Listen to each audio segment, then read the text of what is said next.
อนุโมทนีสดับปทเทศนาสมอนุโมทนีวุฒิปัจจายโนจัตตารโอเทมีทอคือพุทธแมงกุลโปเต็งลายมีนบุญประกาศที่มวยอายุกาบริโภคโดยประจุนเมียตีเขียยุยืนยูปีวันนะกาบริโภคโดยปอสมบลกายสระโพพองละอใบสขะกาบริโภคโดยสิกได้ศกติบุญปัลเลกาบริโภคโดยกำลังบรรดาพุทธแมงกุลโปทั้งหลายบุญประการนี้วัดทันโตโจจำรงจำราญการเกิดเบียน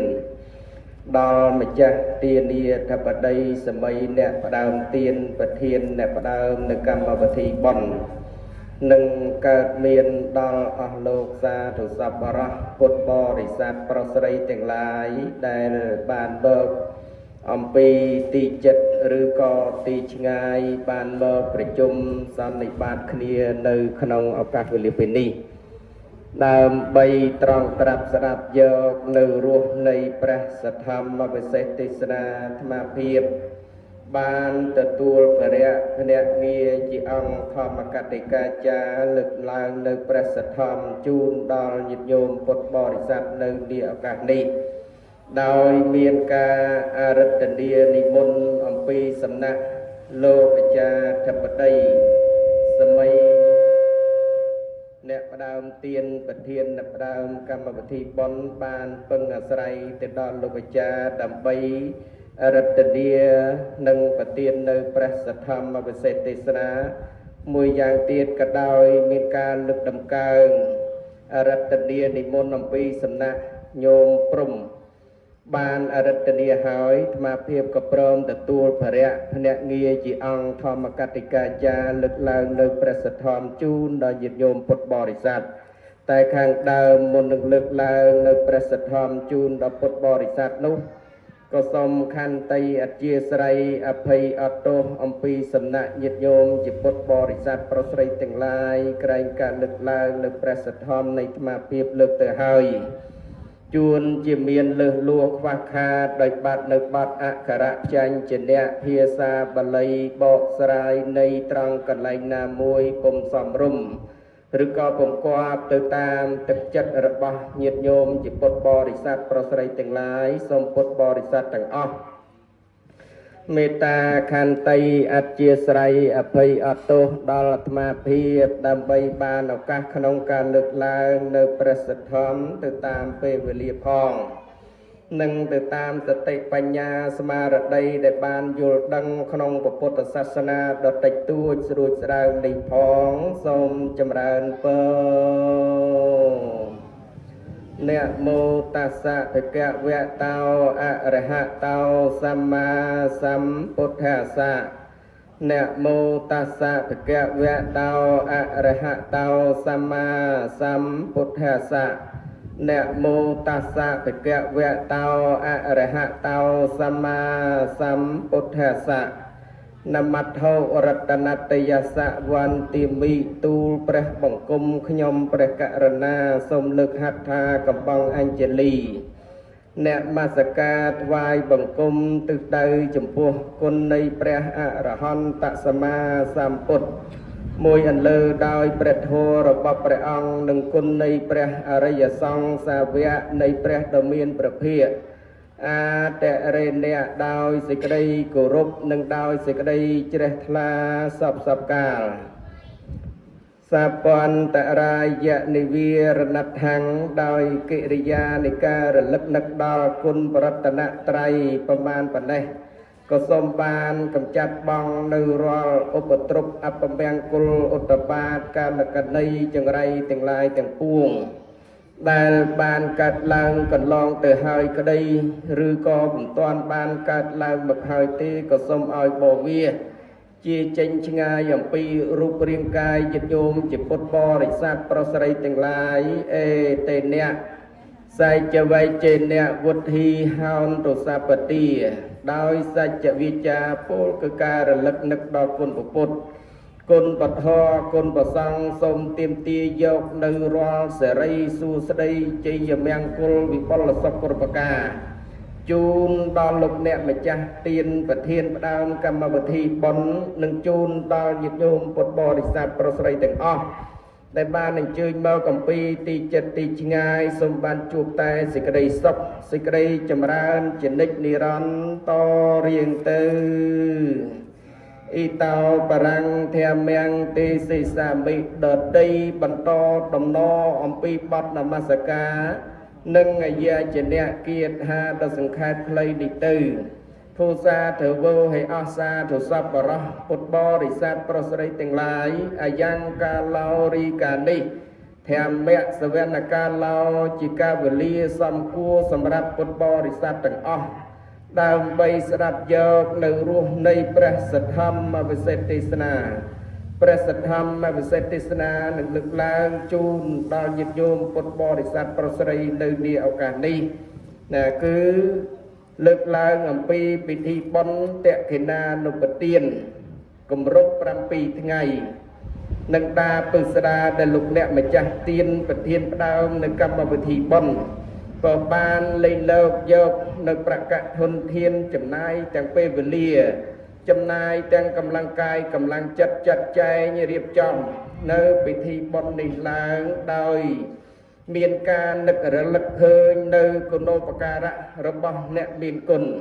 ហៅថាគុណូបការៈសរណហេតុហេតុដោយមានការរលឹកឃើញនៅគុណូបការៈអ្នកមានគុណរបស់ខ្លួនគឺលោកយាយឧបាសិកាសួនងួនលីនបើដែលបានបែកកាយរំលាយបញ្ញខណ្ឌទៅកាន់លោកខមុកអស់6រាត្រីថ្ងៃស្អែកជាថ្ងៃគម្រប់7នៅក្នុងនេះលោកអ្នកម្ចាស់ទានប្រធានផ្ដើមនៅកម្មវិធីបុណ្យក៏មានការយល់ឃើញនៅហេតុដែលជាការប្រព្រឹត្តទៅដោយអាយុកាលរបស់សត្វទាំងឡាយគឺជាសង្ខារធម៌រស់នៅក្នុងសភាពមិនទៀងជាទុក្ខជាអនត្តាដូច្នេះហើយក៏មានការបំពេញនៅកិច្ចដែលជាបុណ្យដែលជាកុសលនេះហៅថាសង្ខារៈសរណហេតុចំណុចទី3សទ្ធាសរណហេតុគឺសំដៅទៅលើសទ្ធាគឺសេចក្តីជ្រះថ្លាជំនឿនៅក្នុងពុទ្ធសាសនាមាននៅក្នុងចិត្តរបស់លោកអ្នកម្ចាស់ទានគ្រប់រូបគ្រប់គ្រាទាំងអស់បើអត់មានសទ្ធាដែលនៅក្នុងដួងចិត្តរបស់ញាតិញោមពុទ្ធបរិស័ទទេម្លេះក្នុងពេលនេះញាតិញោមមិនអាចនឹងប្រពនៅពិធីបុណ្យតក្កិណានុទានជូនទៅដល់លោកអ្នកមានគុណនេះបានឡើយដូច្នេះនៅក្នុងហេតុដែលនាំឲ្យ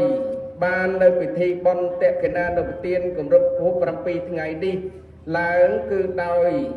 អាស្រ័យទី1ឧបាសកឌីផាន់បើដែលត្រូវជាស្វាមីនៃសពលោកតានៅមុខ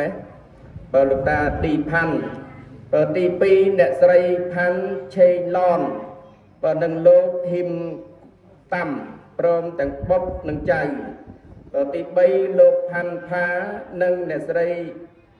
អៀនលៀងស៊ីមព្រមទាំងបុត្របើអ្នកទាំងឡាយគឺជាម្ចាស់ទានាធិបតីសម័យអ្នកផ្ដើមទានប្រធានអ្នកផ្ដើមនៅកម្មវិធីបុណ្យបានរៀបចំចាត់ចែងនៅពិធីបុណ្យនេះឡើងបើអញ្ចឹងនៅក្នុងនេះឱកាសនេះអាត្មានឹងបានការអនុញ្ញាតបានឱកាសអំពីសំណាក់ញាតិញោមពុទ្ធបរិស័ទទាំងអស់លើកឡើងនៅព្រះសទ្ធម្មជូនដល់ញាតិញោមពុទ្ធបរិស័ទទៅតាមពេលវេលាព្រះសទ្ធម្មនឹងមានការប្រព្រឹត្តទៅជូនដល់ញាតិញោមពុទ្ធបរិស័ទនៅនេះឱកាសនេះគឺលើកអំពីតក្កិណានុបទាននេះញាតិញោមដើម្បីបានទៅជាប្រយោជន៍នៅក្នុងការស្ដាប់ព្រះសទ្ធម្មនេះបើនៅក្នុងទ្រឹស្ដីពុទ្ធសាសនាលោកមានការពោលសរសើរនៅអ្នកដែលបានស្ដាប់នៅព្រះសទ្ធម្មនេះទី1រមែងទទួលបាននៅអានិសង្ឃណាទី2រមែងនាំឲ្យយើងនេះក៏បានទៅកាន់នៅក្នុងសុគតិភពណាសុគតិភពនេះគឺសំដៅទៅលើទីកន្លែងដែលនាំមកនៅសេចក្តី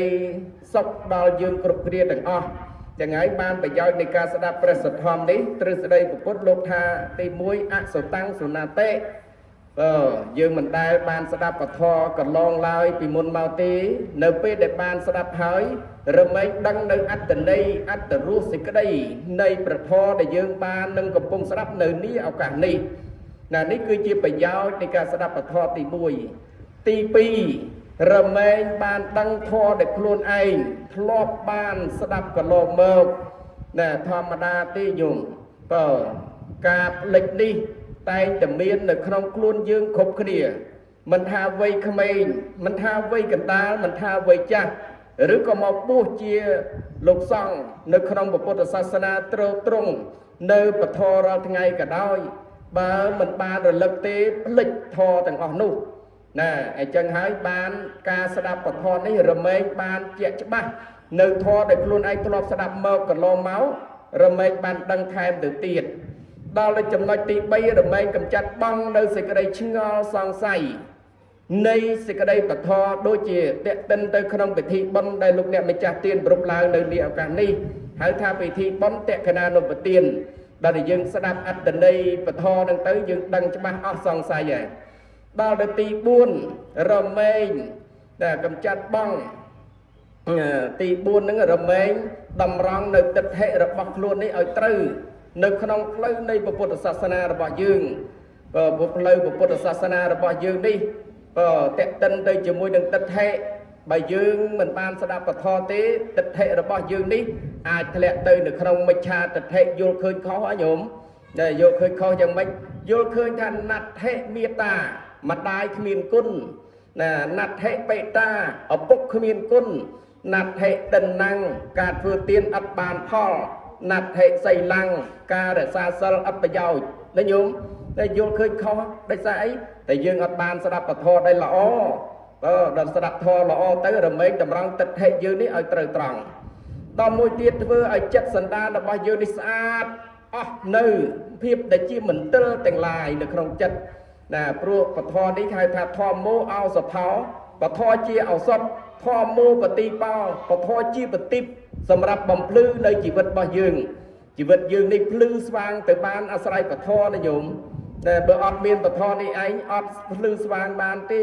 ដូច្នេះហើយការលើកតម្កើងនៅពធនេះឈ្មោះថាជាអ្នកដែលដើរតាមទៅតាមប្រវេណីរបស់ពុទ្ធបើយើងជ្រើសក្រោមមលុបពុទ្ធសាសនាសំបីតែតួអង្គពុទ្ធក៏លោកគោរពពធដែរណាញោមចុះតម្រាំយើងជាកូនសិស្សសាវកសម័យកាលខាងក្រោយជាអ្នកកាន់ពុទ្ធសាសនាក៏គួរដល់ការគោរពនៅពធនេះចាំបាច់ណាស់ពុទ្ធលោករួចចាក់ទុកឲ្យនៅយើងគ្រប់គ្នាហើយផ្លូវនឹងឯងផ្លូវដែលនាំឲ្យយើងបាននៅសេចក្តីសុខតាមអាវាតព្រះដូច្នេះញាតិញោមនៅនាឱកាសនេះញាតិញោមបានរៀបចំការវិចារចិត្តនេះសុទ្ធតែជាអ្នកដែលបានយល់ដឹងនៅក្នុងសេចក្តីល្អហើយក៏លើកតម្កើងនៅព្រះសទ្ធំនេះដើម្បីបានឱកាសក្នុងការសម្ដែងរបស់អាត្មាភាពនៅនាឱកាសនេះលើកឡើងពីសម័យព្រះបន្តិចប្រយោជន៍នៃការស្ដាប់ពធមានសម័យព្រះសម័យមួយនោះពុទ្ធព្រះអង្គទៅប្រទាននៅព្រះសទ្ធំដល់បរិស័ទទាំងឡាយនៅក្នុងនីជនបទ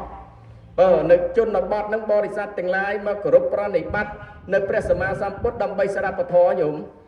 ដល់ទៅប្រណិប័តស្ដាប់ពធទៅចែកដន្យអីនៅទីកន្លែងនៃការ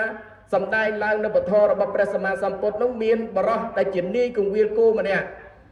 នៅក្នុងវាលសេនោះទេដល់ឮដំណឹងថាពុទ្ធមកសម្ដែងធម៌នៅភូមិហ្នឹងក៏កាន់ឈើច្រត់មួយដើរកុកពីនោះមកដល់ទីកន្លែងនៃការប្រពសម្ដែងពធរបស់ព្រះសម្មាសម្ពុទ្ធក៏យកឈើច្រត់ហ្នឹងច្រត់នៅដីទៅផ្អែកខ្លួនទៅ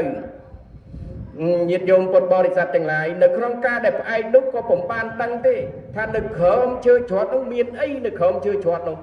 ការពិតនៅក្រោមឈើច្រត់គាត់នោះមានសត្វកង្កែបមួយញោមនៅក្រោមឈើច្រត់គាត់នោះដល់គាត់សង្កត់ទៅកង្កែបនោះក៏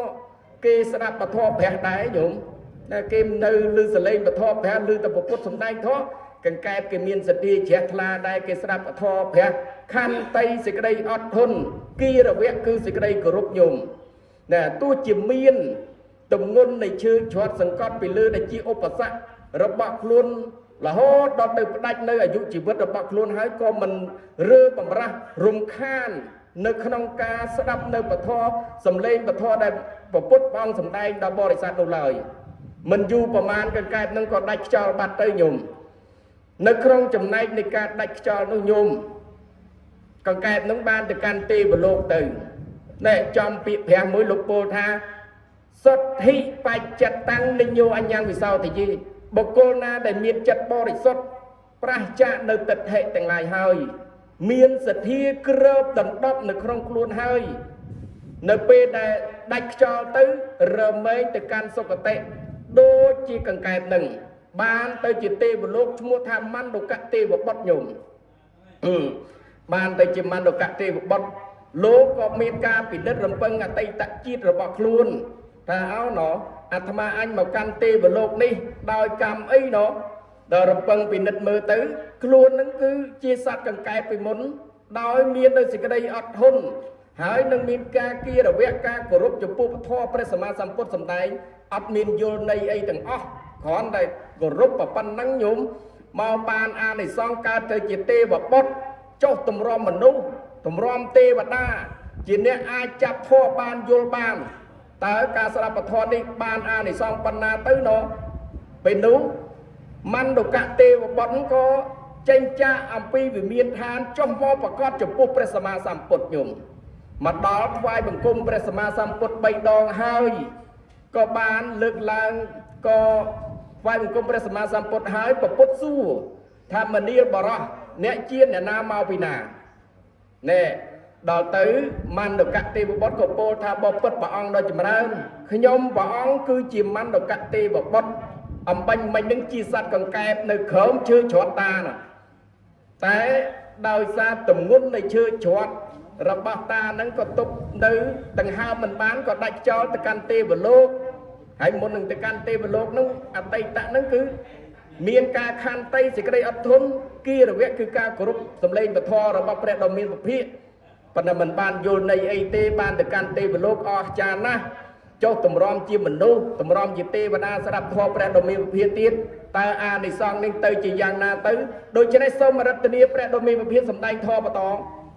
ព្រះអង្គក៏សម្ដែងធម៌ថែមទៀតទៅញោមសម្ដែងតទៅមណ្ឌកទេវវត្តស្ដាប់ពធរបស់ព្រះសម្មាសម្ពុទ្ធចប់កាលណាក៏ទៅកាន់វិមានឋាននៅរហូតតសពថ្ងៃហ្នឹងណាអត់បានទៅណាទេញោមនេះចង់បញ្ជាក់ញាតិញោមពុទ្ធបរិស័ទទាំងឡាយថាប្រយោជន៍នៃការស្ដាប់ពធនេះរមែងទទួលបាននៅអានិសង្សណាទោះជាយើងណាស្ដាប់មិនយល់ក៏ដោយក៏រមែងបានទៅកាន់សុគតិដែរទី2រមែងបាននៅបញ្ញាណាបញ្ញាយៈបរិសេចតិរមែងបាននៅបញ្ញាដ៏បរិសុទ្ធដោយការដែលបានស្ដាប់នៅពធនេះណាព្រោះព្រះលោកពោលឲ្យថាសាសូតស្លាំងលបតេបញ្ញាពធដែលយើងស្ដាប់ទៅល្អរមែងបាននៅបញ្ញាបញ្ញាបតិបោបញ្ញាជាបតិបសម្រាប់បំភ្លឺនៅជីវិតរបស់យើងនេះណានេះគឺជាហេតុខាងដើមមុននឹងលើកឡើងនៅព្រះសទ្ធំ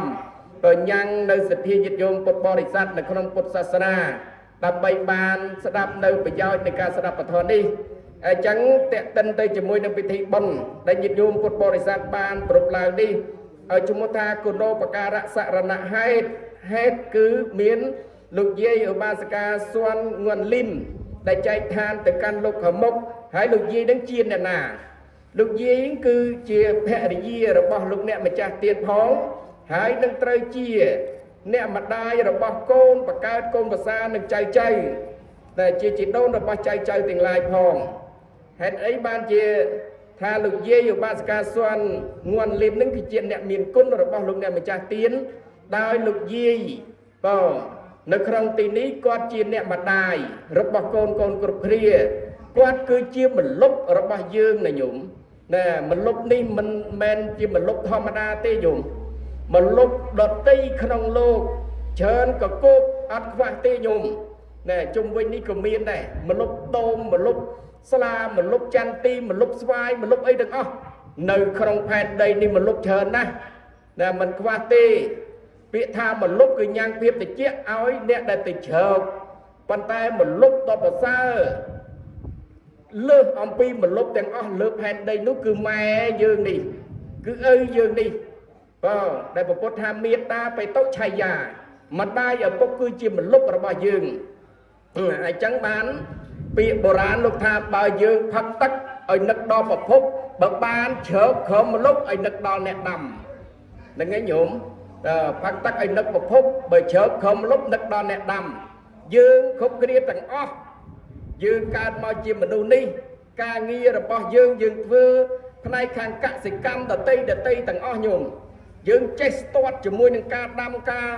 បណ្ដុះអីទាំងអស់ហ្នឹងចេះស្ទាត់រហូតដល់ទៅពង្រៀនគេបានទៅទៀតប៉ុន្តែសូមកុំភ្លេចថាខ្លួនយើងនេះអ្នកណាអ្នកដាំ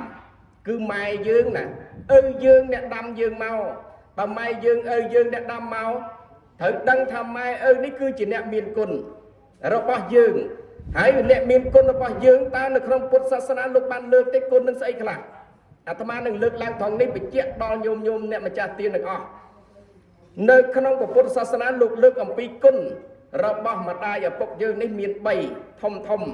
ទី1អត្ថិគុណណាទី2វិសេសគុណទី3ឧបការៈគុណទី1អត្ថិគុណសំដៅទៅលើការផ្ដល់នៅជាតិផ្ដល់នៅកំណើតឲ្យយើងសក់រោមសាច់សរសៃឆ្អឹងខួរក្នុងឆ្អឹងទាំងអស់អាការៈ32នៅក្នុងរាងកាយរបស់យើងអ្នកណាអ្នកផ្ដល់ឲ្យគឺម៉ែយើងឪយើងជាអ្នកផ្ដល់ឲ្យយើងណាញោមតាំងពីកេសាសក់លោមីរោមអ្នកខាកញ្ចក់តនតាថ្មិញតចោស្បែកម៉ាំងសាំងសាច់នហារូសរសៃទាំងអស់ហ្នឹងគឺម៉ែឪយើងជាអ្នកគុំឡើងមកឲ្យបានទៅជាយើងហើយបើមានតែម៉ែអត់ឪក៏អត់បានយើងមកដែរមានតែឪអត់ម៉ែក៏អត់បានយើងមកដែរអ្នកទាំងពីរនេះហើយញោមតែជាអ្នកគុំឡើងបានទៅជាអត្ថិគុណបានទៅជាជាតិបានទៅជាកំណើតមកឲ្យយើងហើយមិនត្រឹមប៉ុណ្្នឹងទេញោមមិនមែនផ្ដល់ជាតិផ្ដល់កំណើតនេះទេញោមគឺបង្កប់នៅក្នុងទឹកចិត្តដ៏បរិសុទ្ធរបស់គាត់គឺការស្រឡាញ់ការប្រាថ្នាចង់បានយើងមកដែលចង់បានយើងមកហើយរក្សាយើងតាំងពីយើងចុះមកចាប់បដិសន្ធិនៅក្នុងផ្ទៃរបស់គាត់នេះបើតាមពធវិញនៅក្នុងការចុះមកចាប់បដិសន្ធិនេះដើម្បីឲ្យកូនប្រុសស្រីទាំងឡាយបានដឹងអំពីជំរឿមរតកដែលម៉ែឪយើងផ្ដល់ឲ្យយើងណាញោមណែកំណើតយើងដំបងឡើងណាញោមរូបយើងនេះសន្តានទ្រង់ទ្រាយរបស់រូបយើងនេះល្អិតណាស់ចុះមកចាប់ផ្ទៃដំបងហៅថាកាលលៈរូបណាកាលលៈរូបនេះលោកអ្នកប្រាជ្ញទាំងឡាយលោកប្រៀបថាយកសក់មួយសរសៃជ្រៀកឲ្យបានទៅជា16ចម្រៀកណែហើយយកចម្រៀកចុងគេនោះចម្រៀកទូចល្អិតឆ្មានៅខាងចុងគេនោះយកមកគូបកើងព្រៀបជាមួយនឹងរូបយើងដែលចុះមកចាប់បដិសន្ធិក្នុងផ្ទៃរបស់មេតាដំបងគេនឹងប៉ុណ្ណឹងហើយមានវិញ្ញាណ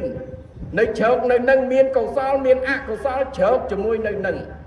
មកទាំងព្រមញោមហ្នឹងនៅក្នុងផ្ទៃដំបងហើយម្ដាយហ្នឹងជាអ្នកថែរក្សាយើងមកណាបើអញ្ចឹងអត្ថិគុណនឹងម្ដាយយើងបានផ្ដល់នៅជាតិនៅកំណើតនឹងតាំងពីនោះមកប្រកបទៅដោយសេចក្តីស្រឡាញ់អានឹងគុណទី1គឺម្ដាយឪពុកយើងបានផ្ដល់ឲ្យទី2វិសេសគុណសំដៅទៅលើព្រហ្មវិហារធម៌ណែសំដៅទៅលើព្រហ្មវិហារធម៌តេតិនទៅជាមួយនឹងធម៌ស្រឡាញ់ណាធម៌ផ្ដល់ឲ្យកូនប្រុសស្រីទាំងឡាយដែលមាននៅដល់សប្តាហ៍ថ្ងៃនេះបើអត់មានព្រហ្មវិហារធម៌របស់ម៉ែឪនេះទេញោមយើងអត់មានថ្ងៃហ្នឹងទេតើព្រហ្មវិហារធម៌អីខ្លះទី1មេត្តាទី2ករុណាទី3មុទិតាទី4ឧបេក្ខាមេត្តាស្រឡាញ់រាប់អានស្និទ្ធស្នាលកូននឹងតាំងពីនៅក្នុងផ្ទៃដំបងតាំងពីរូបមានសន្តានទ្រង់ទ្រាយដូចជាទឹកប្រេងល្ងនឹងមកណាមកសប្តាហ៍ទី2ទៅជាអមពុតិរូបសប្តាហ៍ទី3ទៅជាណាបេសិរូបទី4ទៅជាខណៈរូបណាដល់ទៅទី5ទៅជាបញ្ញសាខារូបអញ្ចឹងមេត្តាធម៌ម្ដាយយើងនឹងថែតាំងពីនោះមកណាញោមនេះម៉ែឪមានគុណនឹងគាត់ថែពីនោះមកថែរហូតមករហូតដល់យើងគ្រប់ខែ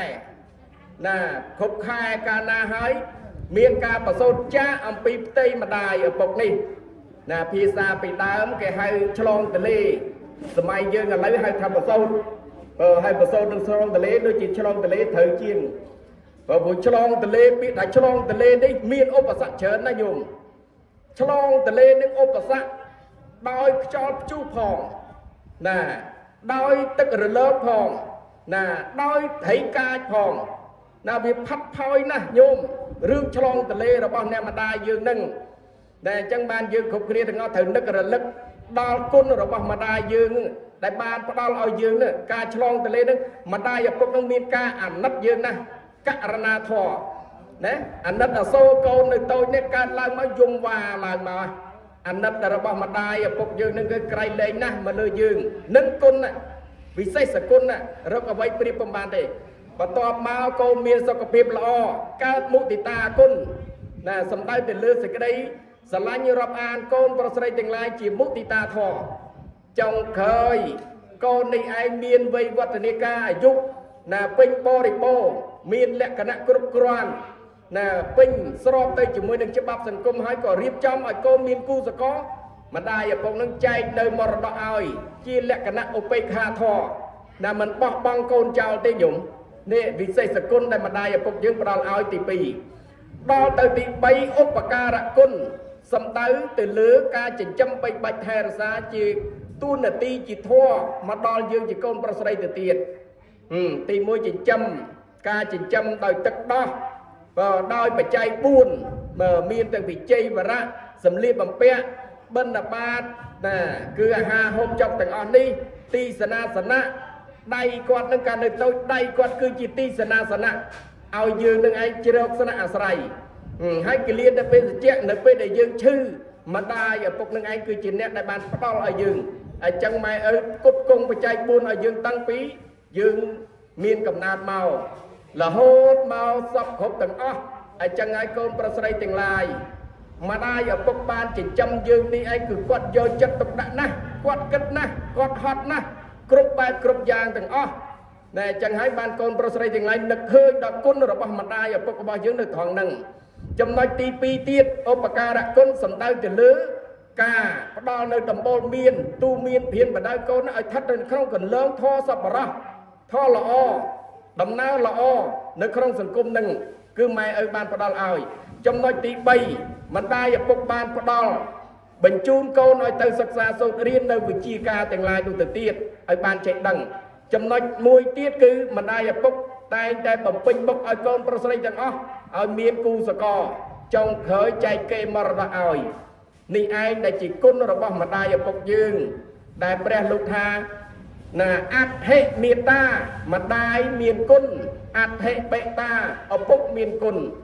ណាមេត្តាបេតុឆាយាម្ដាយឪពុកនេះជាមលុបរបស់យើងដោយសារគាត់មានគុណនេះឯងហ្នឹងគុណទាំងអស់នេះយើងហៅមើលភាពមលុបទាំងអស់នៅក្នុងលោកនឹងប្រសើរជាមលុបម៉ែឪនឹងទេអត់ទេបើយើងអត់មានការអនុគ្រោះអំពីម៉ែឪនេះទេយើងថ្ងៃនេះមិនដឹងក្តៅដល់ណាទេញោមណែអញ្ចឹងហើយបានញាតិញោមពុទ្ធបរិស័ទទាំងអស់បើយើងផឹកទឹកនឹកដល់ប្រភពបើជ្រើខំលុបនឹកដល់អ្នកដាំម៉ែឪយើងជាអ្នកដាំយើងមកអញ្ចឹងហើយកូនប្រុសស្រីទាំងឡាយត្រូវដឹងធម៌ថងហ្នឹងណាបើតែអត់ដឹងធម៌ថងហ្នឹងទេមិនដឹងបានអីទៅតបគាត់ទេតែគាត់នៅរស់ក៏មិនដឹងយកធម៌អីទៅតបគាត់ចែកឋានទៅក៏មិនដឹងយកធម៌អីទៅតបដោយសារអីយើងអត់មានសមាទិដ្ឋិយើងអត់តន់យល់ត្រូវជាមួយនឹងថាម៉ែឪមានគុណផងតែអញ្ចឹងបានពិធីឲ្យមានបធរហ្នឹងណាបើបញ្យល់បង្ហាញឲ្យយើងបានដឹងថាអូម៉ែឪយើងមានគុណមែនណាហ្នឹងជាចំណុចនៃគុណទីទាំង3ដែលលើកឡើងមកនេះរហូតដល់ទៅព្រះសម្មាសម្ពុទ្ធលោកលើកគុណនេះប្រៀបធៀបទៅទៀតណាញោមថាម៉ែឪគុណរបស់គាត់នេះធំធេងណាស់ទៅជាអនន្តគុណគុណនេះក្រៃលែងណាស់អនន្តគុណនឹងច្រើនណាស់មិនអាចនឹងប្រៀបយករបស់ទាំងឡាយនៅក្នុងលោកនេះយកមកថ្លឹងឲ្យស្មើប្រៀបឲ្យស្មើជាមួយនឹងគុណអ្នកម្ដាយលោកឪពុកយើងនេះអត់បានទេញោមណែព្រះពុទ្ធព្រះអង្គប្រមាលមើលគ្រប់ទិដ្ឋានទាំងអស់ណែលោកលើកឡើងថាមានតែពធទេដែលអាចយកទៅចម្លងអ្នកមានគុណបានរបស់ទាំងឡាយមានតម្លៃទាំងអស់ក្នុងលោកនេះមិនអាចប្រៀបជាមួយនឹងគុណអ្នកម្ដាយលោកឪពុកយើងបានឡើយណាអញ្ចឹងមានតែពធមួយគត់ដែលអាចនឹងប្រៀបជាមួយនឹងគុណអ្នកម្ដាយលោកឪពុកយើងបានហ្នឹងហើយបានលោកលើកឡើងយកនៅពធដែលបានត្រាស់ដឹងឡើងមកក្នុងលោកហ្នឹងណាអភិធម្ម7កម្ពីញោមណាពធទាំងអស់ព្រះអង្គត្រាស់ដឹងសម្ដែងទុកមកមាន84000បឋមខណ្ឌណាបើចែកទៅជាខណ្ឌនោះមានវិន័យមានប្រសូតមានអភិធម្មណាវាមាន3ផ្នែកណាញោមវិន័យ21000ធម្មខណ្ឌទៅណាប្រសូត21000ធម្មខណ្ឌអភិធម្ម42000ចឹងទៅ ណាសរុបមក84000បឋមខណ្ឌលោកយកទេបាទយកនៅព្រះវិន័យយកមកថ្លឹងប្រៀបធៀបមើលទម្ងន់នៃសេចក្តីល្អគុណរបស់អ្នកម្ដាយលោកឪពុកនេះជាមួយនឹងអត្តន័យពធដែលជាព្រះវិន័យនេះថ្លឹងមើលទៅតើមួយណាមានទម្ងន់ជាងលោកយកមកប្រៀបទៅថាវិន័យស្រាលជាង21000ធម្មខណ្ឌនៅស្រាលជាងគុណម្ដាយឪពុកហ្នឹងណាបានយកនៅប្រសូតយកមកថ្លឹងទៀតថានៅស្រាលជាងទៀតណែបានលោកជ្រើសរើសយកអភិធម្ម7កពីនេះណាញោមមានធម្មសង្កដីកពី1វិភាំងកពី1ណាធាតុកពី1បុគ្គលបញ្ញត្តិកពី1កថាវត្ថុកពី1យមកៈកពី1មហាបឋានកពី1 7កពីនេះញោមយកមកថ្លឹងប្រៀបធៀបទៅថាមានទម្ងន់ស្មើនឹងគុណលោកឪពុកអ្នកម្ដាយតែអញ្ចឹងហើយនៅក្នុងភាសាទី7ញោមពុទ្ធនោះព្រះអង្គមានបតីចង់ទៅប្រោសពុទ្ធមេត្តាដែលបានផ្ដល់កំណើតមកដល់ព្រះសម្មាសម្ពុទ្ធគឺព្រះនាងសិរិមហាមាយាទេវីញោមហ្នឹងហើយត្រូវប្រសូតនៅព្រះសម្មាសម្ពុទ្ធបាន7ថ្ងៃក៏សោយវិឡាល័យទៅកាន់ទេវលោកទៅនៅក្នុងឋានតោសិតណាដែលចឹងហើយនៅក្នុងភាសាទី7បន្ទាប់ពីការត្រាស់ដឹងឡើងមកព្រះអង្គប្រមាលមើលទៅថាតថាគតនឹងទៅប្រោសនៅពុទ្ធមេត្តាដល់តែយកនៅពធទាំងអស់យកមកថ្លឹងយករបស់របរទាំងអស់យកមកថ្លឹងឃើញថាអភិធម្មនឹងឯងមានទម្ងន់ស្មើនឹងគុណមេត្តាយកអភិធម្ម7កពីយកទៅប្រោសទៅហើយចម្ងាយមិនចិត្តទេណាញោមទីតាំងដែលព្រះអង្គយកនៅអភិធម្ម7កពីទៅប្រោសពុទ្ធមេត្តាញោមយកទីតាំងឋានតាវតឹងណាដោយឋានតាវតឹងជាចំណុចកណ្ដាលនៃការសម្ដែងធម៌របស់ព្រះសម្មាសម្ពុទ្ធនោះណាព្រះពុទ្ធមេត្តានៅឋានតោសិតទេវតាមាន6ជាន់មានចាតមហា1តាវតឹង1យាមា1តោសិត1នមិរតីបរៈនមិតវសាវតីអញ្ចឹងពុទ្ធមេត្តានៅជាន់ទី4នៃឋានទេវតាអញ្ចឹងបើរាប់ចម្ងាយវិញពីជាន់ទី4ម្លងឋានយាមា1ចុះមកដល់ឋានតាវតឹងនេះចម្ងាយ84000យោជន៍ហើយពីមនុស្សនេះម្លងឋានចាតមហា1រហូតដល់ឋានតាវតឹងនេះ84000យោជន៍អញ្ចឹងចម្ងាយនឹងស្មើគ្នាដោយព្រះពុទ្ធព្រះអង្គប្រមាលរំពឹងមើលថាឲ្យពុទ្ធមេត្តានឹងឯងសន្សំអានិសង្ឃបន្ថែមដើម្បីបំពេញប្រគ្រប់ស្ដាប់នៅអភិធម្ម7កពីនេះដោយឈានជើងពីឋានតោសិតចុះមកជាហ៊ានមកណន់ប៉ុននោះបើមកជាហ៊ានមកណន់មករហូតមកដល់ឋានតាវតឹងនឹងឯងប៉ុនឯងគ្រប់ល្មមដល់គ្រប់ល្មមព្រះអង្គក៏ប្រពនៅពិធីសម្ដែងពធនៅឋានតាវតឹងនោះទៅទេវតា80កោដញោមជុំចិត្តទាំងអស់បើស្ដាប់ពធព្រះអង្គសម្ដែងអស់3ខែ90ថ្ងៃឯងញោមមិនធម្មតាណាមកភាសាមើមហ្នឹងបើសម្ដែងអស់3ខែសម្ដែងទៅទេវតាបានស្ដាប់ពធទៅបានសពតាអស់លីងទៅនៅពុទ្ធមេត្តានេះបើអត់តាន់បានសម្រេចនៅអភិធម្មសម្រេចនៅធម៌អីសោះបានព្រះអង្គយកនៅអភិធម្ម7កពីហ្នឹងយកមកសង្ខេបទៅជាបកកទៅជាក្រុមណាមានខណ្ឌថាវិភាំងគោធាតុទៅវិភាំងគោអាយតនៈវិភាំងគោជាដើមហ្នឹងទៅញោមណាសង្ខេបធម៌ទាំងអស់ហ្នឹងឲ្យទៅជាក្រុមជាពួកអស់ទៅពុទ្ធមេត្តាសម្រាប់ស្ដាប់ធម៌ចប់បានសម្រេចទៅជាអរិយបុគ្គលទៅណែអញ្ចឹងធម៌អភិធម្មនេះឯងគឺជាធម៌ចម្លងនៅអ្នកមានគុណរបស់ខ្លួនតែអញ្ចឹងហើយបានគ្រប់ពិធីបុណ្យតេខេណានុពទានដែលញោមបានធ្វើនេះណាញោមតេខេណានុពទានយើងធ្វើទាំងអស់ហ្នឹងគេអត់ចោលនៅដាពុស្ដានឹងទេញោមគេតែងតែនិមន្តព្រះសង្ឃធ្វើនៅដាពុស្ដានេះណាពាក្យថាពុស្ដាបានន័យថាវាវែងពុស្ដានឹងវែងហើយអញ្ចឹងយើងធ្វើអភិធម្មណាពុស្ដានឹងគឺដើម្បីចម្លងនៅអ្នកមានគុណរបស់យើងចម្លងតាមរយៈអីថាអ្នកមានគុណមានតែពធទេដែលអាចចម្លងបានចឹងហើយលោកអាចារ្យលោករៀបចំណាកិច្ចពិធីដាពុស្ដានឹងមានប្រវត្តិរឿងរាវតាំងពីពុទ្ធមករហូតមកដល់សពថ្ងៃយើងនេះខ្មែរយើងរក្សាប្រពៃណីនេះនាំគ្នាធ្វើមិនបោះបង់ចោលទេប្រពៃណីនេះដើម្បីអីថាដើម្បីឲ្យមានការរលឹកដល់គុណព្រោះខ្មែរយើងស្រឡាញ់ការដឹងគុណនឹងណាយកគុណជាធំក្នុងការធ្វើទាំងអស់មិនឲ្យចោលគុណទេណាញោមណាអញ្ចឹងធម៌ការដឹងគុណនេះឯងបើដែលពុទ្ធលោកបានពោលឡើងមកថាជាធម៌រកបានដោយកម្រក្នុងលោកយើងនេះ ពុំសូវសបោអ្នកដឹងគុណទេញោមណែក្នុងសង្គមយើងសពថ្ងៃហ្នឹងកំសត់ណាស់រឿងការដឹងគុណម៉ែឪនេះបង្គំបានធម៌ព្រះសម្មាសម្ពុទ្ធជួយបំភ្លឺបង្ហាញដឹកនាំតាមរយៈលោកអាចារ្យធិបតីផងតាមរយៈម៉ែឪផងក៏តាមរយៈប្រសង់ក្នុងពុទ្ធសាសនាផងតាមរយៈសង្គមផងណានៅបានប៉ុណ្ណឹងហើយចុះបើអត់ពធពុទ្ធប៉ុណ្ណឹងទៅទៀតទេញោមអត់មានពលឺដឹកនាំទាំងអស់តើការដឹងគុណនឹងមានទេអត់ទេបើឥឡូវប៉ុណ្ណឹងហើយនៅតែមានរបូតទៅច្រើនទៅទៀតការដែលមិនដឹងគុណនេះចឹងហើយបានញាតិញោមពុទ្ធបរិស័ទថ្ងៃនេះកូនចៅលោកអ្នកម្ចាស់ទានប្រធានផ្ដើមកម្មវិធីបុណ្យបើសិតតែជាអ្នកមាននៅគុណូបការៈការដឹងគុណរបស់លោកអ្នកមានគុណហើយបានលះបង់ពេលវេលា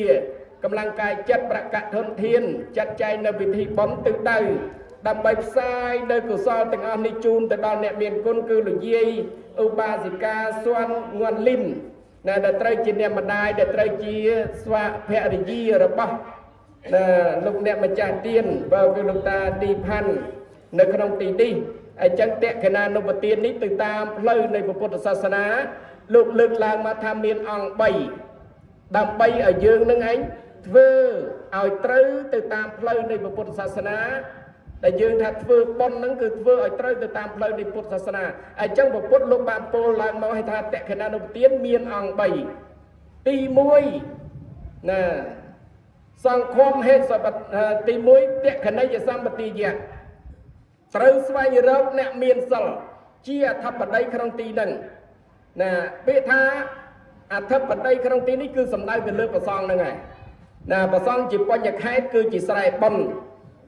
ជាអធិបតីនៅក្នុងកិច្ចពិធីនេះណាដូចបាញ់មិញមុននេះគឺយើងបាននិមន្តព្រះសង្ឃចម្រើនព្រះបរិត្តសោតហ្នឹងឯងជាតក្កណីយសម្បទាយៈជាអង្គទី1នៅក្នុងការយើងនឹងធ្វើទានទាំងឡាយនេះប្រយោជន៍ក្នុងការឧទ្ទិសជូនដល់អ្នកមានគុណរបស់យើងដល់ទៅទី2សំដៅទៅលើទីយុទាយិកាទីយុគឺកូនប្រុសកូនស្រីទាំងឡាយហ្នឹងណាហើយទាយិកាសំដៅទៅលើកូនស្រីទីយុកូនប្រុសទីយិកាកូនស្រីគឺជាអ្នកដែលរៀបចំនៅទេយ្យទានទាំងឡាយនេះឲ្យមាននៅក្នុងពិធីហ្នឹងតើទេយ្យទានស្អីខ្លះសំដៅទៅលើជ័យវរៈទាន1បិណ្ឌបាតទាន1ទីសនាសនៈទាន1គិលានភេសជ្ជៈទាន1ហ្នឹងទេយ្យទានហ្នឹងមាន3ហ្នឹងក៏ដើម្បីអីដើម្បីយកមកតម្កល់ចំពោះមុខសង្ឃនេះចឹងលោកអាចារ្យលោកធ្វើកិច្ចឯញោមណាកិច្ចមានធ្វើបដិមស្សការចឹងទៅសមាទានសិលចឹងទៅក៏មានការឧទ្ទិសនៅចង្ហាន់ហ្នឹងឧទ្ទិសនៅចង្ហាន់រួចហើយក៏មានការវេនៅចង្ហាន់ទាំងអស់នេះប្រគេនដល់ព្រះសង្ឃដែលមានពាក្យថាណាអាយ៉ាងណូផនទេបិណ្ឌបាតោធម្មិកោធម្មលទ្ធោធម្មេនិវៈចឹងទៅណាយើងវេប្រគេនដល់ព្រះសង្ឃជាតក្កណានុបទានជាទេយ្យទានដែលបានមកដោយធម៌កើតឡើងដោយធម៌ប្រកបដោយធម៌ចឹងទេយ្យទានឯណាដែលបានមកដោយធម៌កើតឡើងដោយធម៌ប្រកបដោយធម៌ទេយ្យទាននោះគួរប្រគេនដល់ព្រះសង្ឃទៅជាតក្កណានុបទានដែរណែអញ្ចឹងបានទេយ្យទានទាំងអស់នេះយើងត្រូវយល់អញ្ចេះញោមយល់ថាទេយ្យទានណាដែលធ្វើឲ្យព្រះសង្ឃរង្គៀសទេយ្យទាននឹងមិនប្រព្រឹត្តទៅដោយតក្កណានុបទានទេណែអញ្ចឹងបានលោកចាគេធ្វើកិច្ចធម្មលទ្ធោធម្មេនិវៈឧបាតិតោណាព្រះសង្ឃលោកតែរង្គៀសដោយការលឺសំឡេងគេណាសម្លាប់ក្តីហ្នឹងក៏លោកឆាន់មិនបានដែររបស់ហ្នឹងណាឬក៏លោកឃើញគេកំពុងតែបហានៅអាយុជីវិតសត្វទាំងឡាយដើម្បីខ្លួនហ្នឹងក៏លោកឆាន់មិនបានដែរហើយអញ្ចឹងលោកចារាល់ការធ្វើបុណ្យទាំងអស់តែងតែធ្វើកិច្ចហ្នឹងណាអាយ៉ាងណូផនទេបិណ្ឌបាតោធម្មិកោធម្មលទ្ធោធម្មេនិវៈឧបាតិតោនេះទេយ្យទានដែលបានមកដោយធម៌កើតឡើងដោយធម៌ប្រកបដោយធម៌សង្ឃស័ក្តិទេមេទៅវេប្រគេនដល់ព្រះសង្ឃទទួលអានឹងត្រឹមត្រូវហើយញោមនេះជាអង្គទី2ដែលយើងត្រូវធ្វើនៅតក្កណានុទានជូនដល់អ្នកមានគុណរបស់យើងដល់ទៅទី3បេតានអត្តនោអនុមោទនេនេះញាតិរបស់យើងដែលអាចទទួលនៅបុណ្យកុសលអំពីកូនចៅបានអាស្រ័យធម៌ចម្លងតើធម៌ចម្លងបុណ្យសំដៅទៅលើអីសំដៅទៅលើអ៊ីទាំងវោញាតិតៃណាំងហៅតោសុគតាហៅតោញាតិតយោពាក្យនឹងឯងគឺជាពាក្យចម្លងបុណ្យ នឹងឯពាក្យចម្លងបន់ដែលពុទ្ធព្រះអង្គបរៀនហើយចឹងអ្នកប្រាជ្ញទាំងឡាយលោកចងក្រងជាពាក្យការផ្លាស់ទៅបើដើម្បីជាការផ្សាយបន់មិនឲ្យប្រឆាអំពីពាក្យថាអ៊ីទាំងវោញាតិនឹងហៅតុសុតាទៅញាតិយោនោះទេណាដូចជាសូមជូនមគ្គផលក្តីធម៌យ៉ាងកញ្ញសិតតែធម៌អតិកុសលទៅហើយធម៌ចម្លងបន់ជូនអ្នកមានគុណរបស់យើងហើយណាអញ្ចឹងញាតិញោមពុទ្ធបរិស័ទលោកអ្នកម្ចាស់ទានថានេះអង្គនៃតក្កណានុប្រទានដែលយើងតែងតែប្រពធ្វើនឹងគឺមាន3ហ្នឹងទី1មានប្រសង្ឃទី2មានតេយទានទី3ផ្សាយកុសលតាមពាក្យអ៊ីទាំងវោញាតិនឹងហៅទៅសុខតាមទៅញាតិយោដល់ហ្នឹងគឺតក្កណានុប្រទានដែលយើងបានប្រពធ្វើហើយចំណុចចុងក្រោយមុននឹងបញ្ជាក់ញាតិញោមពុទ្ធបរិស័ទទាំងឡាយតេតិនទៅជាមួយនឹងកតញ្ញូនេះញោមបុណ្យកុសលដែលយើងបានបំពេញធ្វើទាំងអស់នេះសូមឲ្យញោមបានស្គាល់អំពីពាក្យថាបុណ្យតើបុណ្យសំដៅនៅត្រង់ណាបុណ្យនេះគឺសំដៅទៅលើសេចក្តីសុខបើគេសួរថាបុណ្យទៅធ្វើបុណ្យដើម្បីអីបុណ្យគឺខ្ញុំធ្វើដើម្បីឲ្យបាននៅសេចក្តីសុខព្រោះខ្ញុំនឹងខ្វះនៅសេចក្តីសុខក្នុងពេលជាបច្ចុប្បន្ននឹងទៅប្រាក់លោកខាងនាយអញ្ចឹងមានតែសេចក្តីសុខនេះទេក៏ដែលខ្ញុំប្រាថ្នាអញ្ចឹងបុណ្យគឺជាជំនួសនៃសេចក្តីសុខប៉ុន្តែយើងត្រូវដឹងថាដើម្បីឲ្យបានសេចក្តីសុខគេធ្វើមិនដើម្បីឲ្យបានសេចក្តីសុខវាមានហេតុរបស់វាបានព្រះលោកពោលឡើងថាសន្តានកណាតិសោធេតិតិបញ្ញធម្មជាតិណាដែលស្អាតនេះឯងគឺជាហេតុនាំឲ្យបានសេចក្តីសុខណាស្អាតទៅបងកាយវិសោជយៈស្អាតកាយវិជ័យវិសោជយៈស្អាតវិចារមโนវិសោជយៈស្អាតចិត្តហ្នឹងហើយការស្អាតកាយមួយស្អាតវិចារមួយស្អាតចិត្តមួយទើបបាននៅសេចក្តីសុខនៅពីលើហ្នឹងណាហើយញោមទាំងអស់អ្នកប្រាថ្នានៅសេចក្តីសុខទាំងអស់ត្រូវដឹងថាសេចក្តីសុខបានមកអំពីបុណ្យដូចជានៅក្នុងពាក្យបុរាណមួយលើករំលឹកណារំលឹកអ្នកដែលបានសមាទានសិលដែលជាហេតុនាំឲ្យកើតបុណ្យខាងដើមហ្នឹងណាលោកថាកាប់23រក្សា10ផឹកថ្នាំ5កញ្ចប់តមតំណម2ណាកាប់23ភ័យអីគេភ័យលោភៈ1ណាភ័យទី2ភ័យទោសៈភ័យទី3ភ័យមោហៈលោភៈទោសៈមោហៈគឺជាភ័យណាអ្នកប្រាជ្ញឲ្យកាប់ភ័យ3ហ្នឹងហើយត្រូវរក្សាភ័យ10តើភ័យ10សំដៅទៅលើអីភ័យ10នេះសំដៅទៅលើសេចក្តីល្អដោយផ្លូវកាយមាន3សេចក្តីល្អដោយផ្លូវវិជ្ជាមាន4សេចក្តីល្អដោយផ្លូវចិត្តមាន3គេហៅថាកាយវិសោជយៈការស្អាតផ្លូវកាយណាកាយកុសលវិជ័យវិសោជយៈការស្អាតវិជ្ជាគឺវិជ័យកុសលមាន4មโนវិសោជយៈគឺការស្អាតចិត្តស្អាតទាំង3នេះឯងញោមហៅថាកុសលកម្មបត្តិទាំង10ណាឲ្យយើងរក្សាកុសលកម្មបត្តិ10ហ្នឹងហើយផឹកថ្នាំ5កញ្ចប់សំដៅទៅលើសិល5សីលੰអោសថੰសិលគឺជាឱសថមួយទៀតចឹងសិលនឹងឯងគឺជាថ្នាំយើងកើតរោគកាពះយើងដាក់ថ្នាំកាពះទៅវាបាត់ហើយណាហើយយើងមានសេចក្តីទុក្ខណាដាក់សិលទៅបាត់ហើយសេចក្តីទុក្ខនឹងប៉ុន្តែមុននឹងដាក់សិលចូលហ្នឹងគេឲ្យតមវិចារឆនគេឲ្យតមតំណម2គឺទឹកថេនឹងមាននេះបើកើតរោគកាពះគេតមអីគេតមម្ទេសដាក់ម្ទេសទៅវាក្តៅកាហាយក្នុងខ្លួនហ្នឹងអញ្ចឹងវាមិនស្រួលទេព្រោះអីខ្ញុំកើតរោគកាពះអញ្ចឹងគេឲ្យតមម្ទេសហើយយើងអត់តមម្ទេសមិនក្តៅកាហាយអានេះកំហុសមកពីយើងតាគេប្រាប់ហើយតាអញ្ចឹងដើម្បីបញ្ចូលសិល5នេះជាឱសថក្នុងខ្លួនទៅតមតំណម2គឺទិដ្ឋិវិន័យទិដ្ឋិយល់ថាម៉េចទិដ្ឋិនេះគឺសំដៅទៅលើមច្ឆាទិដ្ឋិដូចលើខាងដើមអញ្ចឹងណដ្ឋិមេត្តាធម្មតាគ្មានគុណណាគេតមណាណដ្ឋិបេតាឪពុកគ្មានគុណគេតមណដ្ឋិតិនណੰយល់ថាធ្វើទានអត់បានផលអានឹងគេតមណាណដ្ឋិសីលੰយល់ថាសមាទានសិលវាអត់បានផលអានឹងគេតមទិដ្ឋិខុសនឹងណាហ្នឹងហើយបើតមថងនឹងទៅបានសិលនឹងចូលមកហើយមាននេះបើសំដៅទៅលើសេចក្តីរឹងត្អឹងណាគេតមដែរបុរាណលោកលើកចេះអ្នកប្រាជ្ញថាម្នេះជើងឯកបែកខាងរឹងល្ងងមិនឡឹងគង់មិនព្រមញោមអ្នកណាម្នេះនេះមានដរាបណាប្រយោជន៍ខ្លឹមសារត្រូវអន្តរាយស្មើនឹងវិនិច្ឆ័យហ្នឹងតែមានម្នេះឲ្យអស់ឲ្យសិល โยมบอนนี่ก็โดยขี้นะโยมอ่ะเพื่อบอนก็สาวจูนเนี่ยมีคนระบายยังtới tòm tật hệ nâng mình nè nâng á và bữa tòm tật hệ mình nè thằng bon nâng mình nâng bàn đo nhôm dương đi nè mà đai dương nè mình con dương ấp bàn đo thì đại sai tật hệ mình nè nè tật hệ câu mũi tha đặng từ vừa tiền ấy tí nằm ở lùi từ coi cái đầu từ nãy dùng nó mình cha tật hệ mà bây giờ ấp tòm nè dương ấp vô từ coi mình ai như từ là con mũi nâng từ vừa mình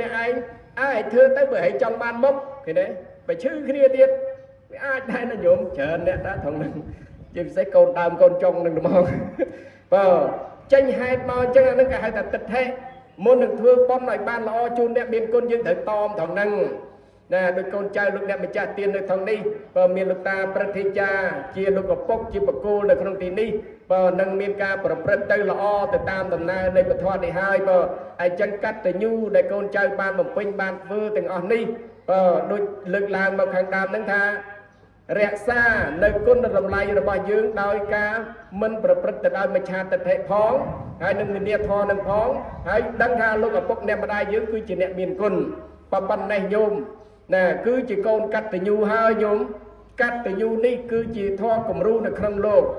nè ăn miền thò na đây là o và sai chỉ cắt từ nhu đi bộ bà ông thưa tầm nay do tất cả đăng côn nâng anh chỉ cứ tầm mong nè chẳng con chơi rồi bao presma mà samput nâng dương thực đa từ tam lời pre đam bay ấy đam bay chầm lon luôn ấy ai ban nơi sợi sóc do cả đăng côn chỉ cứ ti môi câu sala mulata chỉ cứ nơi sợi sóc cứ nơi sợi sóc thông chừng kế cứ cắt từ nhu này ai nhổm từ hở của so đặt tây na để thông chừng cắt từ nhu này ăn miếng này nè cả đăng côn rồi bao nè mình côn dương này anh cứ chỉ cả nhang sợi sóc thông thế na ti pi bạc thiên là ta đam bay ở dương đi ban từ đó ti bằng hót này sẽ đây tốc cứ bèn là piên bảo ắt miên ba là mấy không luôn tê nhôm mình ai từ đó nông lời chẳng ban à bèn hòn thành lại để chia xa vẹn bèn thằng ó xuất tầm miên ba là mấy được không luôn thằng ó là phụ ba là mấy này anh cứ chỉ cương chùm rốn nhoi luôn đi anh ban rồi trả tốc ai chẳng bật thiên ba là mấy ban ra lấy đằng côn mày đi anh cứ chỉ bật thiên ba là mấy thằng ó nè thằng chấm này đi ai chúng ta chấm long dương tí pi cắt từ nhu nâng này sang cắt từ nhu tí bay qua nhà thì vật nô chấm ra từ đôi này sang trần thơ tiên này sang tem thèm đi pin bò đi bò ắt quạt tê đại sai dương miền cắt đằng côn mày ở hàng đam hay dương thơ tiên tử đó là chấm này tí buôn rồi mấy mình chia dương nâng anh kích phật âm pi ba dương không buôn rồi nó ruột môi pret môi sâu cay môi tê để chan môi ở bàn từ cà tê hồi dương miền thoa cà phê cứ đằng côn mày ở đi hỏi chẳng nè đại từ cà nào ba dịp hôm nó cứ nè đại ở đằng côn mày ở nè đại ở đằng côn mày ở tới á ba dịp hôm nữa à tại nhưng đằng côn mày ở chứ một thà chia tệ chia nó bớt nữa nụ chia nó bớt nữa cứ từ can sau cái tệ phô bài ở từ can là ba dịp hôm đề ti pram sầm ranh ban nơi sầm bát mình đâu sầm bát tê và na được bèn là tiền nè mình đâu đi sầm bô từ đôi bò rồi ba sầm bô từ đôi nhiệt sầm bô từ đôi tròn sầm bô từ đôi ru sầm bô từ đôi nè banh nhà sầm bát đôi ông nói đây cắt từ nhu đi cắt mà chỉ mình đâu nó cứ pin chẳng prom lẹ cả nặng sầm bát nâng hai đôi từ tê và đá miên phần lư chén từ can bèn là tiền nước bàn lươn đôi cắt từ nhu chỉ cương chùm rung và chân a này xong cắt từ nhu để dương bàn vừa đi mình cầm sọt tê nhôm này chẳng có bay rẽ xa để cắt từ nhu đi bắt hà bên đi lục dây Obasika xoan nguồn lim cắt chạy than để căn lục của một cặp bật men cắt bạch cha cay rừng đi khan để căn lục của bật men tay chất là bạc con còn nơi tại nực đó lục dây thay chiên đẹp mặt đai là hôn là mình lên chào đi và nó cứ chỉ thoa là bạc sập ra hai này chẳng tẹt tân đây chỉ môi nâng và do đây bị thi bon tẹt cái nào đầu tiên đi rồi mấy cái tôi ban đây này xong cắt từ nhuประมาณปันnày đôi bàn lực lang chu nhiệt dùng quân bò đi sát đằng o và trong khởi đi môn nâng phải chọc nơi prasat tham mà sẽ tê sana có xong lực lang lực bát picha rồi na tẹt tân đây chỉ môi nâng ngày du sang kha rồi bao dương kia cục kia đằng o đi pre lục bàn po lang mà chạy nhổm yang canh chạy sớm mục tiêu dẹt thom mang sa pon tăng nỉ rô thom mòn tệ vậy na để cả lang bao nơi không lục yang na rờ mê bật tư yang lúc chỉ thầm mà អ្វីណាដែលកើតឡើងមកក្នុងលោកយ៉ាងណានេះរួមជាមួយនឹងជីវិតមនុស្សផងជីវិតសត្វផងទេវតាផងរុក្ខជាតិទាំងឡាយផងដែលកើតឡើងមកនៅក្នុងលោកទាំងអស់នេះសុទ្ធតែមានហេតុណែចុងក្រោយត្រូវតែទៅតាមដំណើរនៃអនិច្ចំទុក្ខំអនត្តាអត់តាំងនៅទេញោមស្មើនឹងពាក្យថាស្លាប់ណែដោយពាក្យថាលោកៈនឹងលោកៈប្រែមកថាវិនាសបើអញ្ចឹងសត្វលោកទាំងអស់ដែលកើតឡើងមកក្នុងលោកទាំងមនុស្សក្តីទាំងជីវិតសត្វដទៃក្តីរុក្ខជាតិក្តីទាំងអស់កើតឡើងមកយ៉ាងណាតែងតែអស់ទៅសូន្យទៅជាធម្មតាថ្ងៃណាមួយមិនខានទេដូច្នេះបើធម្មជាតិនេះគម្រាមកំហែងយើងយ៉ាងនឹងមិនឲ្យយើងបានសុខដោយប្រាថ្នាយ៉ាងនឹងតើនៅក្នុងពុទ្ធសាសនាលោកបានបង្ហាញធម៌អីទុកសម្រាប់ជាទីពឹងនៃជីវិតរបស់យើងលោកបានបង្ហាញថាមានតែបុណ្យទេណាញោមណាមានតែបុណ្យទេដែលអាចរើខ្លួនចេញផុតបានអញ្ចឹងញោមបានមកពេញបុណ្យនៅក្នុងទីនេះបុណ្យនេះជាបញ្ញនិធិជាសម្ពាយរបស់យើងជាទ្រព្យសម្រាប់ជីវិតរបស់យើងទាំងចំណែកមួយជូនទៅដល់អ្នកចែកឋានចំណែកមួយទុកសម្រាប់ខ្លួនយើងអត់មានអ្វីល្អជាងបុណ្យទេអញ្ចឹងកុំខ្លាចបុណ្យកុំធុញទ្រាន់ជាមួយនឹងបុណ្យឬក៏កុំគិតជាមួយនឹងបុណ្យណាញោមណាហ្នឹងតែគិតបុណ្យធុញទ្រាន់ជាមួយបុណ្យខ្លាចបុណ្យហើយអស់ហើយញោម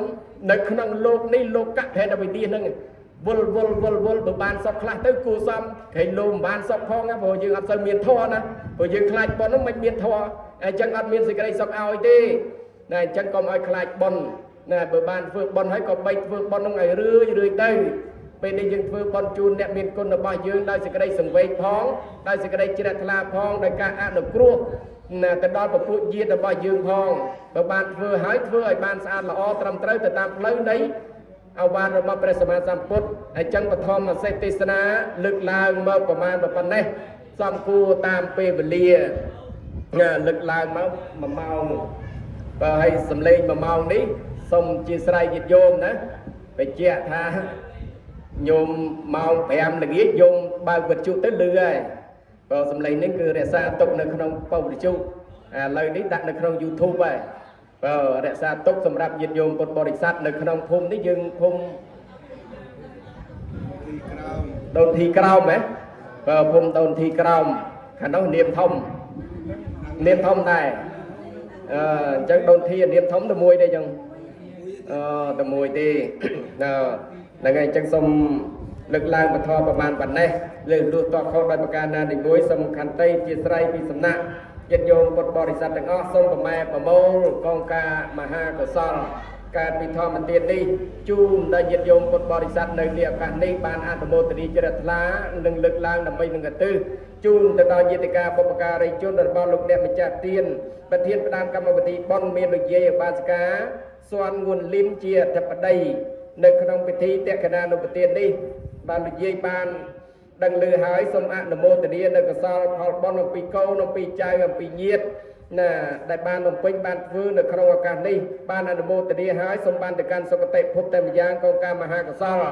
សូមបានសម្រេចនៅពុទ្ធពរ4ប្រការដល់លោកអ្នកម្ចាស់ទានញាតិញោមទាំងអស់គឺអាយុវណ្ណៈសុខៈពលៈកំបីអខានឡើយអាយ៉ាងធម្មទេសនារីបធរទេសនានេះសមតាសន្មតថាបញ្ចប់តែប៉ុណ្ណេះអេវ៉ាំង